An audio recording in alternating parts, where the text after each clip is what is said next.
Okay, so this month is actually my birthday month.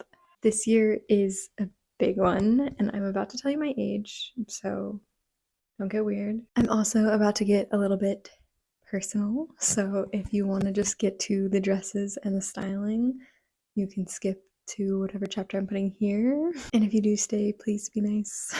So, when I was a little kid, I was a little bit obsessed with wishes. I think I used to spend like every birthday wish, every like eyelash when I found out that was a thing you could wish on. Like any new thing I could wish on was really exciting. And I basically used to wish every single time that by the time I was 30, I would be happy and fulfilled. I don't know why I was stuck on that age specifically. I think I just thought that was where life would start making sense and like I should have a life together at that point. I also spent a lot of childhood and early adulthood thinking that I probably wouldn't make it to 30 for various reasons, which I'm not going to get into, but here I am. Can't say it's been easy. We are living in exceptionally difficult times. And I often find myself disappointed that the future that I expected has been very different. Part of that is growing up and realizing the world that you're living in. It's really hard to be hopeful right now, I guess, but I'm hopeful that there are better things in our futures, and I'm committed to making the world a better place, even if that's just in my own little community. I do think little Samantha would be proud of who I am today, and not because of all the things that I thought that I wanted back then. I think when you're a kid, you have this idea of what success and fulfillment are going to look like. I have lived my life in a lot braver ways than I ever thought I would as a kid. I've continually grown to be kind and gentle to myself, and I've fought for things that I believe in and sought help when I really needed it. I have pursued my dreams, whether that be professional or just something that I'm doing on my own. And honestly, I think I'm a lot cooler of a person than 10-year-old Samantha was expecting. But yeah, I have an amazing partner and I have two amazing cats, and we live in a beautiful place. I'm really happy with where I am at 30, despite not really thinking that's what 30 would look like. I guess every year I find myself reflecting on my existence. Maybe that's like kind of a weird thing to think about. I think it just gets really clear when you hit that like marker in our society for your birthday where I'm just like, I really have lived another year. And despite things being hard in the past and the current and the uncertainty of the future, I'm still here. And I think that's something to be proud of.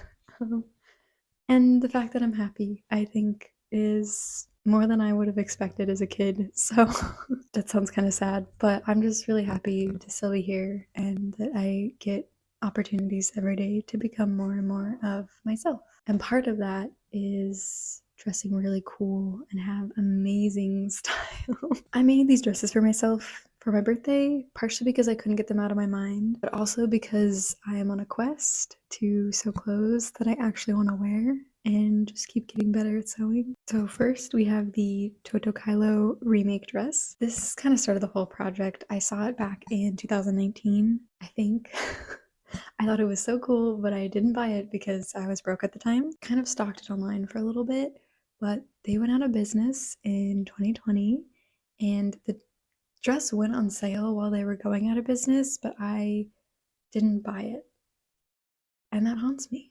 I have looked everywhere for it too. I believe it was made by Toto Kylo Archive, but I can't find it. I looked at their website on the Internet Archive. I've looked at blog posts about their brand, other brands that they sold, things that were in their store, they're going out of business sale, like all of that, and I can't find it. There's no archive of this dress.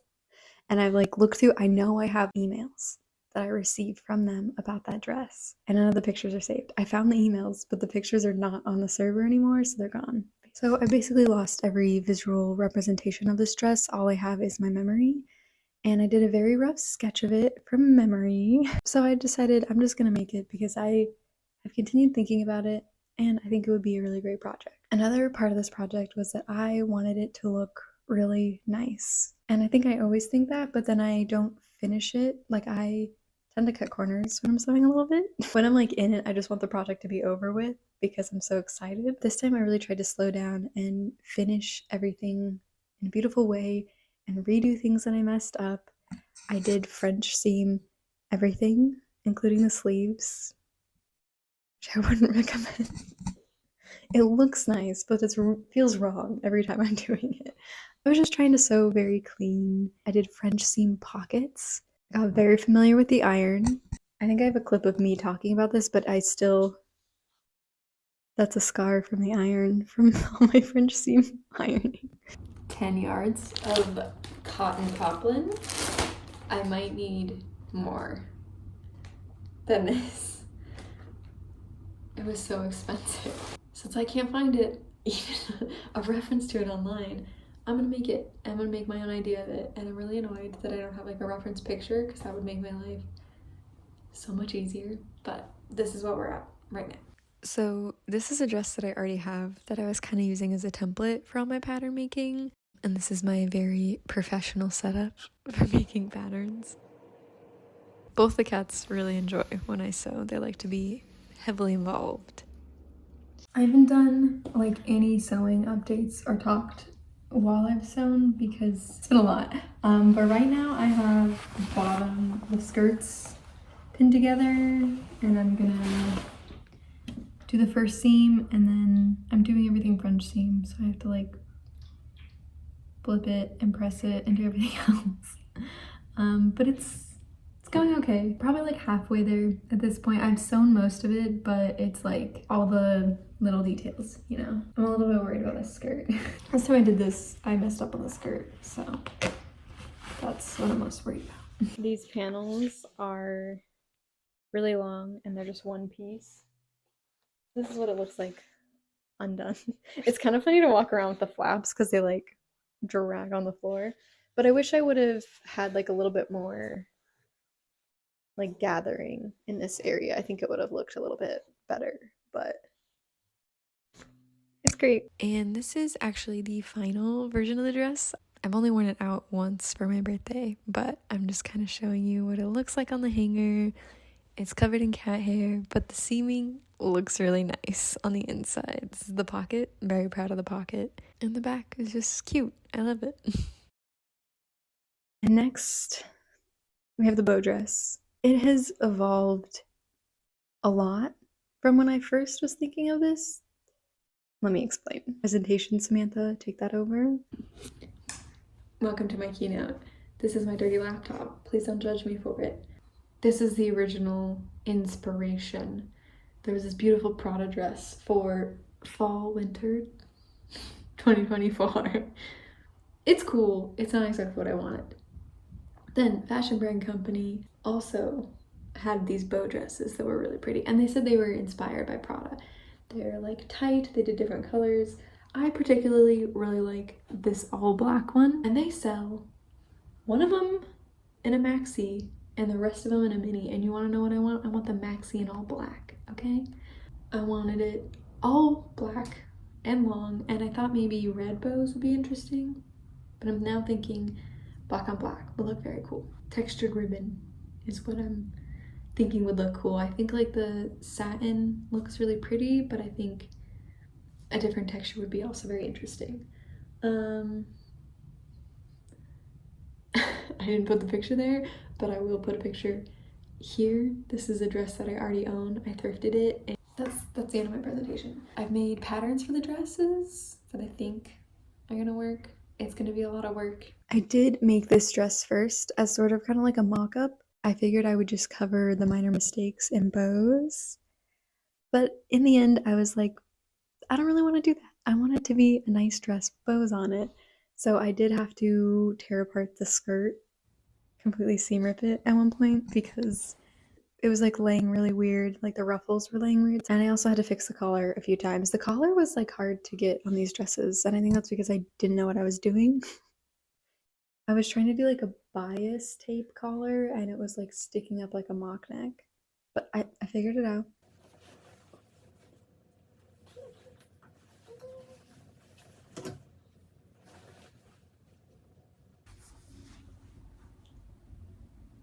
So I'm trying to rearrange the bows perfectly for this dress.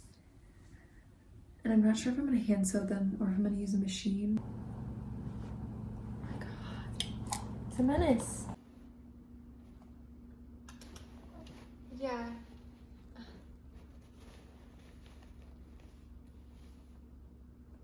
And this is the bow dress. It is also covered in cat hair, but I did end up hand sewing all of these bows on, and I think they look pretty cute. They're like not perfect, but that was kind of the look I was going for.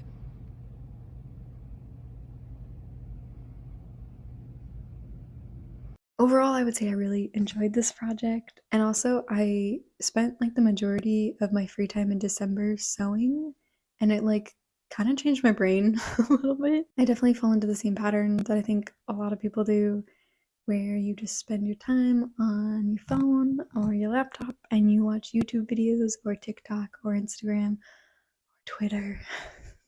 I'm not a Facebook person, but I have just really enjoyed getting lost in the whole process of sewing and not paying so much attention to my phone or my screens. Like I did have like things playing in the background while I was sewing, but it was so nice to just like focus and sew and not be so online for that month. It definitely made me want to engage more with my hobbies. I've been like drawing a lot more ever since, and doing like side projects in my free time I think is so much better than like vegging out. So I'm trying to do that more. I've read 2 books this month. I mostly spend my time on YouTube watching just like nonsense, so I would like to stop doing that. And for styling, I of course paired this dress with my favorite Maison Margiela tabbies, which are kind of my prized possession, and I just put a body stocking underneath it because we were going to be somewhere where it was kind of cold. And then for the bows, I also just put on a body stocking to keep myself warm, and then chunky heels. I don't know, I feel like it's a good mix of like delicate and also kind of over the top. And I did want to take a quick detour because I'm including one more dress in this video that I did not make. You get a little bonus outfit. It's something that I've had on my mind ever since I've known about this designer, and I finally convinced myself that I'm gonna buy it this year. But I've also been looking for it for quite some time secondhand, and I found a few on eBay that I'm keeping my eye on, but ultimately like this is the one that I wanted, so I got it on Essence on sale. But it is an Issey Miyake Pleats Please dress, so as a birthday gift to myself in my favorite color, I got this dress, and honestly it's just made me want to own more. Please, please. I think the brand is so cool. I think Issey Miyake was such a genius. Bliss Foster actually has a really great video about him and his legacy, but I've wanted his pieces for a very long time. I'm including that in this video because it's fun and it's exciting. Happy birthday to me! And then I've styled this with this Monkey brand mesh mock neck long sleeve. That's a lot of words for a single thing. And then tights, and then I also recently got these green Converse, and I'm kind of obsessed with them. They're like perfect for my wardrobe. Thank you so much for watching. I really appreciate everyone that watches this channel. It's weird, I don't know. It like itches a scratch in my brain, and that's why I do it, and that's why I keep doing it. But I think it's cool that there are people out there that watch it and sometimes comment like the videos. That's just wild. So thank you for being here. Bye.